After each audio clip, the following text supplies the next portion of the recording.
పిఠాపురంలో పవన్ రెండో రోజు ఎన్నికల ప్రచారం. జనసేన అధినేత పవన్ కళ్యాణ్ ఎన్నికల ప్రచారం రెండో రోజు ఆదివారం పిఠాపురంలో కొనసాగుతోంది. పిఠాపురంలో అత్యంత ప్రాచుర్యం పొందిన పరుహూతిక దేవి అమ్మవారిని పవన్ కళ్యాణ్ దర్శించుకున్నారు.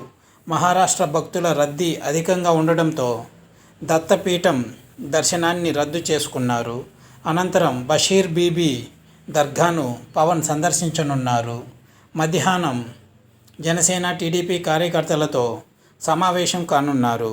పిఠాపురంలో పవన్ కళ్యాణ్ విజయం సాధించడం కోసం ఇప్పటి నుంచే బూత్ లెవెల్లో కూటమి నేతలు కలిసి ఏ విధంగా పనిచేయాలి, వైసీపీ చేస్తున్న కుట్రలు కుయుక్తులు ఏ విధంగా ఎదుర్కొని ముందుకు వెళ్ళాలన్న దానిపై పవన్ కళ్యాణ్ పార్టీ నేతలకు దిశానిర్దేశం చేయనున్నారు.